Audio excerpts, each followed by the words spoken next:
Hey folks, and welcome to another update. Oh yes. So, getting straight into today, I was in the mood to draw a kind of Halloween-esque image and try and get a finished piece today, because I know the last 2 days have not been, there's been no real finished pieces in them, so I'm trying to kind of have 2 or 3 days of sketching and inking and at least try to get 1 or 2 images a week finished. So here you can see it's the anatomy phase, where I'm trying to plan out the anatomy and move things around, kind of figure out what I want to do. I kind of wanted the character on the left, who's kind of surrounded by these kind of jaggy characters, to have kind of like as if she's controlling 2 kind of ghost-like, smoke-like creatures. And then on the right hand side, just having a guy and his kind of dog robot. It'll come more clear when you see the clothes come onto them, which we'll hop onto now. As far as the anatomy is concerned, it's not too bad. There's not many general improvements. It's a little bit harsh in places. I went too heavy on the lines, which is unfortunate, but it's okay. You can also see on the character on the right where I was figuring stuff out, and every so often I'll use the lasso tool to grab pieces of anatomy and move it around. Thank God for digital. But yeah, I was happy enough with it to kind of progress to the clothing phase, which you'll see right now.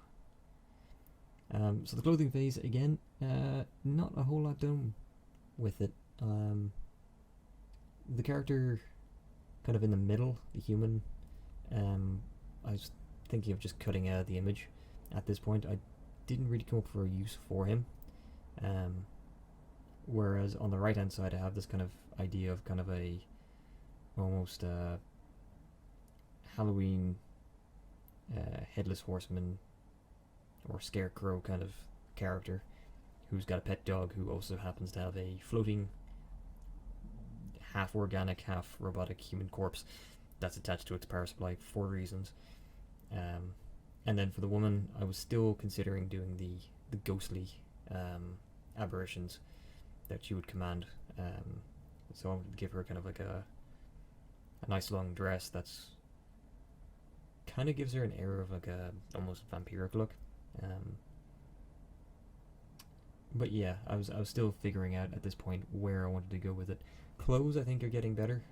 Definitely, you can't really see the dress on her because I left the anatomy phase layer still on, but it's and look, I separated layers. I know it's the first time in a while, but the dress is there, and I think it works. It's a simple dress, but I think simple things often are the best. And I'm pretty happy with how the robot dog came out. I think it's kind of one of my first times trying to, except for when I did Spot back in month 3. Spot being the Boston Dynamics little robot dog. This is on probably the second time I've ever drawn kind of like a dog, robotic dog-like creature. So I was pretty happy how it came out. From here, we obviously moved into the inks, and I got rid of the anatomy in the middle, the blank guy, and I moved the woman over to form a better picture. And you can kind of see where I was trying to go with the ghostly apparitions. I had this idea of kind of like a ghost kind of, is it there, is it not there, kind of spectral kind of creature. And yeah, I just ended up scrapping it. I didn't like it. It wasn't coming out well enough. And I honestly I don't have the knowledge or the experience to figure out how to do that properly. Maybe in a future experiment I'll put more time into it. But then I focused solely on just these 4 characters, especially in the inking phase. Again, one of the main things, I'm not doing any cross-hatching or hatching, which is something I need to incorporate. It would really make these images pop in the inking phase, because everything looks very kind of minimalist, which isn't a bad thing, especially when you're going to go into coloring. It's sometimes actually very handy, because a lot of this you can do your color blocking, where you put your base colors in pretty quickly, with something that's kind of a bit blank. And yes, you are correct. The corpse that's floating in the air does have a spoon for a hand. It's an optimized corpse. As far as the inking is concerned, I try to do line weight a bit better. You can see that a lot in the jacket or the coat of the character on the right, where near the hips it's kind of a thicker line and then it gradually peels off into a thin line, then back into a thick line, trying to convey some weight of the coat. Again, it's not a very complex coat, but it's one of the few times I've gotten a long coat to actually look good. I've been struggling with trying to get coats to work. They're very difficult to get looking particularly well. When it came to the robot, I was very much trying to get the lower sections to be thicker than the upper sections, to kind of give that idea of weight in the legs.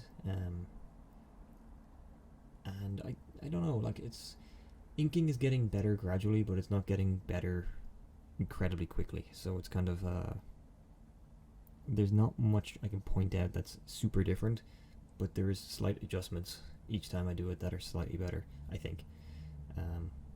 But I definitely need to start adding in more and brushing up on my musculature anatomy knowledge, so I can actually start hatching and cross-hatching in different bits of creases and folds and skin and things like that. And then from here I went into the finished image, which you now see before you, which again, I'm pretty happy with how the color's going. It's a simplistic color scheme, it's an easy way of doing it, but I think it's effective. And it's kind of the style I want to be going for, which is that kind of cartoony,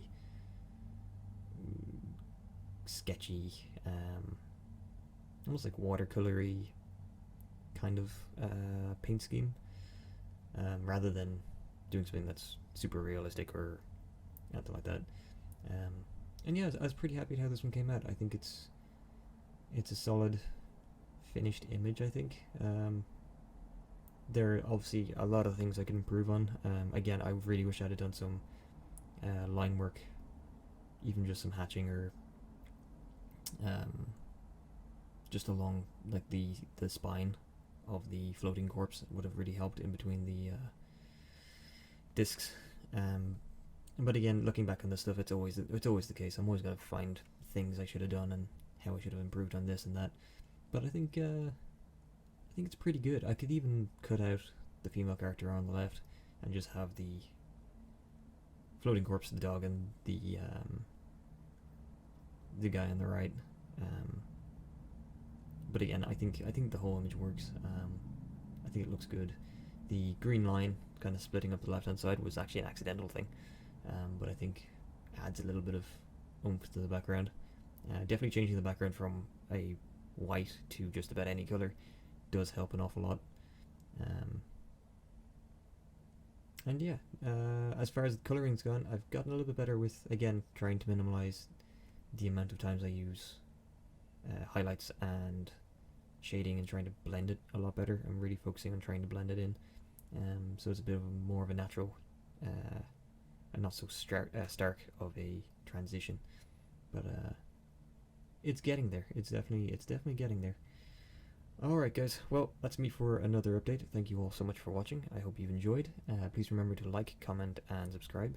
And if you can, spread the word, because yeah, we desperately need a few more eyes on the channel. It would be really, really good. And yeah, just have a fantastic evening and a better tomorrow, and I'll catch you guys in the next update. Cheers.